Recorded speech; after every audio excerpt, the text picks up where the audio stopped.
L'écran du téléphone brille froidement dans mes mains. 27 mots. Il n'en a fallu que pour briser 30 ans de maternité. On dit que l'amour maternel est sans limite. On ne vous prévient jamais que certains voient l'amour sans limite comme une invitation à tout prendre. Le texto est arrivé un mardi matin. J'arrosais mes géraniums, ces rouges qui me rappellent le jardin de ma grand-mère en Provence. Mes mains étaient encore humides de rosée matinale quand mon téléphone a vibré. Maman, nous avons décidé que la croisière serait juste en famille. Marie préfère l'intimité. J'espère que tu comprends. Juste en famille. J'ai fixé ces mots jusqu'à ce qu'ils deviennent flous. Juste en famille. Comme si 30 ans de genoux écorchés et d'histoire du soir, de frais de scolarité et d'acompte de mariage, de sacrifices silencieux et de célébrations bruyantes ne signifiaient rien. Comme si la femme qui l'a porté pendant 9 mois, qui lui a tenu la tête quand il était malade, qui a signé l'acte de propriété de sa maison il y a 6 mois seulement, comme si elle ne faisait pas partie de la famille. Les géraniums continuaient de fleurir. Ils ignoraient que mon monde venait de s'effondrer. Laissez-moi vous parler du silence. Pas celui paisible qu'on trouve dans les cathédrales ou les bibliothèques. Le silence coûteux. Celui qui vous coûte votre voix, votre dignité, votre compte en banque. Celui qui commence petit, une demande par-ci, une faveur par-là jusqu'à ce que vous réalisiez que vous avez payé pour le privilège d'être ignoré. J'ai appris ce silence de la femme de mon fils. Marie. La belle Marie avec sa coiffure impeccable et son diplôme de comptabilité. Marie qui pouvait sourire en vous demandant votre dernier euro et vous faire sentir reconnaissante de l'opportunité de le donner. Maman, on a du mal à payer l'acompte, disait-elle d'une voix douce comme du miel au dîner du dimanche. Tu sais comme Paris est devenu cher. Et je ferai un autre chèque. Parce que les mères font ça. On résout les problèmes. On aplanit les choses. On améliore tout, même quand ça nous coûte tout. La maison. Mon Dieu, la maison. Je sens encore l'odeur de la peinture fraîche, après 3 semaines passées à repeindre leur chambre. Bleu pâle, comme les yeux de Marie. Elle se tenait dans l'embrasure de la porte, enceinte de 7 mois, et me demandait de retoucher les coins tout en sirotant sa tisane. Un peu plus à gauche, maman. La lumière est mal captée à cet endroit. Mes genoux me faisaient mal à cause de l'échelle. Mes épaules me brûlaient à force de tendre les bras. Mais j'ai souri, peint et fait comme si mon corps de 60 ans ne réclamait pas de repos. Parce que c'était pour ma petite fille. Pour la famille. Quand la petite Emma est née, j'ai assemblé les meubles de la chambre de bébé pièce par pièce. Des noms suédois que je ne pouvais pas prononcer, des instructions qui auraient tout aussi bien pu être des hiéroglyphes. Marie supervisait depuis le rocking chair, toujours en pyjama de soie, m'indiquant où mettre les vis. Tu es si pratique, maman. On a de la chance de t'avoir. Chanceux. Ce mot me suivait partout. Chanceux d'aider. Chanceux de payer. Chanceux d'être utile. Le transfert de la maison a eu lieu un matin gris de mars. L'étude du notaire sentait le vieux cuir et les rêves brisés. Marie était assise à côté de mon fils, la main posée sur son ventre rond. Oui, elle était de nouveau enceinte. Des jumeaux cette fois.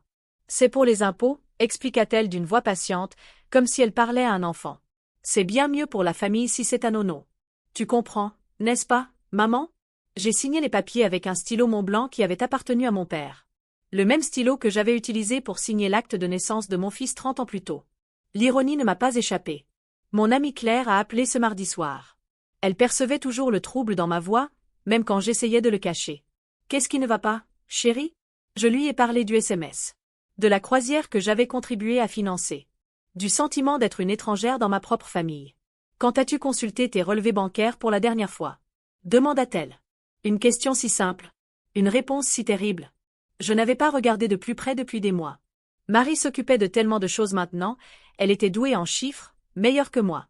Elle avait mis en place une banque en ligne pour moi, créé des virements automatiques pour leurs dépenses mensuelles. C'est tellement plus simple comme ça, maman. Tu n'as pas à te soucier de te souvenir. Ce soir-là, j'ai étalé mes relevés sur la table de la cuisine comme des cartes de tarot annonçant une catastrophe. De petits montants au début. 50 € par-ci. 100 par-là. Toujours juste en dessous du seuil qui déclencherait des alertes. Toujours avec des descriptions qui semblaient raisonnables, dépenses du ménage. Urgences familiales. Frais médicaux. Mais ils s'accumulaient. Des mois de petits vols. Des années de saignée financière que j'avais été trop confiante pour remarquer. Mon café a refroidi tandis que je calculais le total. 18 000 €. Disparus. Disparus sur des comptes que je n'avais jamais autorisés, pour des urgences qui n'ont jamais existé. La procuration. Je me souvenais de l'avoir signée maintenant. Marie était si inquiète pour ma sécurité future. Et s'il m'arrivait quelque chose? Et si j'avais un accident?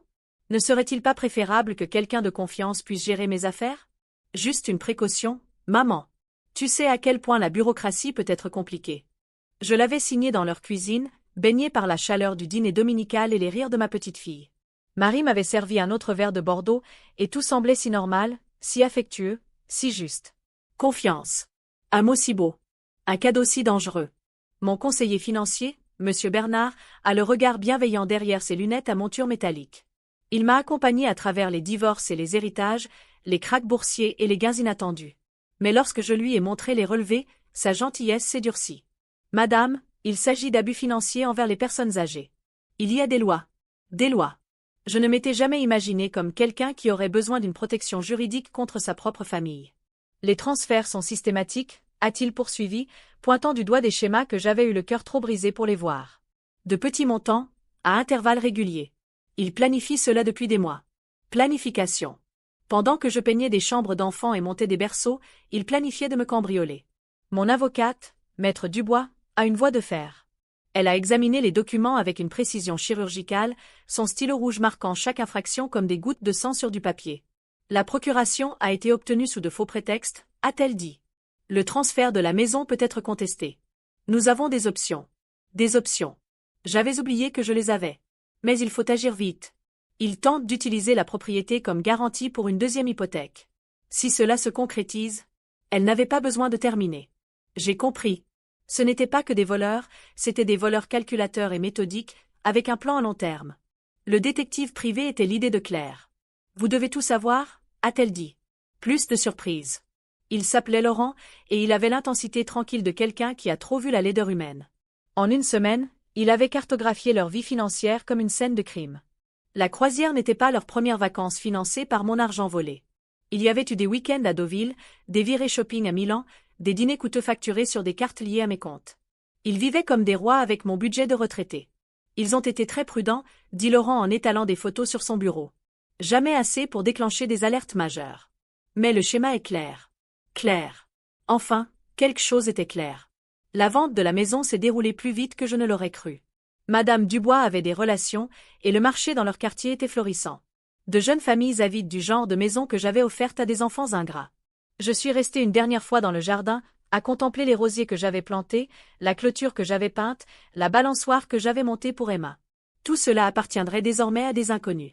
Des inconnus qui l'apprécieraient probablement plus que mon propre fils.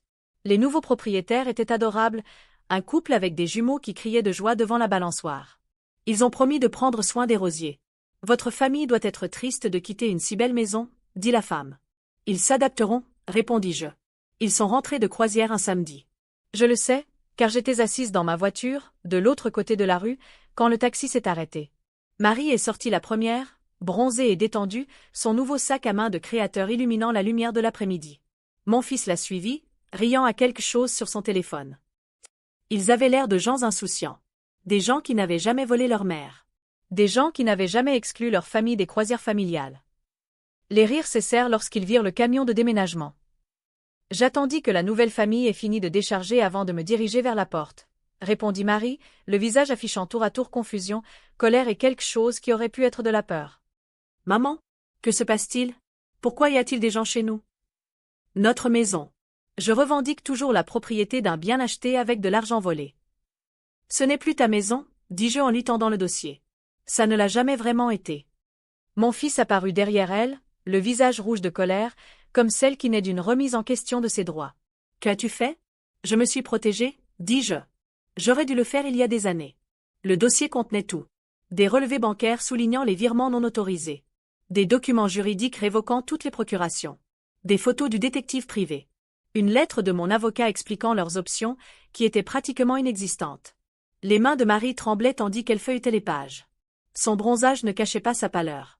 C'est un malentendu, dit-elle. On peut tout expliquer. Je suis sûre que tu peux, répondis-je. Mais tes explications ne m'intéressent plus. Ils ont tout essayé. Les larmes de Marie. Les menaces de mon fils. Des promesses de rembourser chaque euro. Des appels à mon amour pour ma petite fille. Pense à Emma, supplia Marie. Elle a besoin de sa grand-mère. Elle en a une, dis-je. Elle n'en a plus une à qui on puisse la voler. Mon nouvel appartement est petit mais à moi. Vraiment à moi. Le nom de personne d'autre n'est sur l'acte. Personne d'autre n'a accès à mes comptes. Aucune urgence d'autre n'épuise mes ressources. J'ai un jardin sur le balcon où je cultive des herbes aromatiques et des petites fleurs. Les géraniums s'épanouissent ici. Ils semblent apprécier leur indépendance aussi. Les textos ont commencé le lendemain de la confrontation. Des dizaines. Les mots de mon fils oscillent entre rage, marchandage et désespoir. Il faut qu'on parle. C'est dingue. Marie est dévastée. Pense aux enfants. Tu détruis la famille. Détruire la famille. Comme si la famille n'avait pas été détruite dès qu'ils ont décidé de me voir comme une ressource plutôt qu'une personne. J'ai lu chaque texto une fois, puis je l'ai supprimé. Le silence, j'ai appris, n'a de prix que lorsqu'on paie pour le confort de quelqu'un d'autre. Claire vient nous voir tous les mardis maintenant. Nous prenons un café et parlons de livres, de politique, de tout sauf de la famille qui a préféré une croisière à sa mère. Elle apporte des viennoiseries de la boulangerie près de chez elle, et nous les mangeons sans culpabilité. Tu as l'air différente, m'a-t-elle dit la semaine dernière. Plus légère, en quelque sorte. Plus légère. Oui, c'est tout à fait ça. Plus légère sous le poids d'enfants ingrats et d'une confiance volée. Plus légère sous le poids de personnes aimantes qui voyaient l'amour comme une faiblesse. Je dors mieux maintenant. L'appartement est silencieux comme jamais la grande maison ne l'a été. Personne ne calcule la valeur de mon repos. Personne ne planifie comment occuper mes rêves. Parfois, je pense à Emma. Elle a 4 ans maintenant, assez grande pour se demander où est passée grand-mère.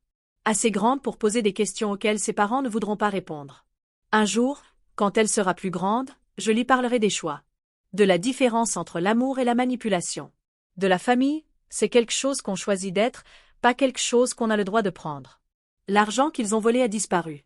La majeure partie, en tout cas. Leur mode de vie exigeait une alimentation constante, et mes factures n'étaient qu'un avant-goût. Ils ont emménagé chez les parents de Marie, 3 adultes et 2 enfants entassés dans un espace prévu pour 2. Je devrais les plaindre. Non.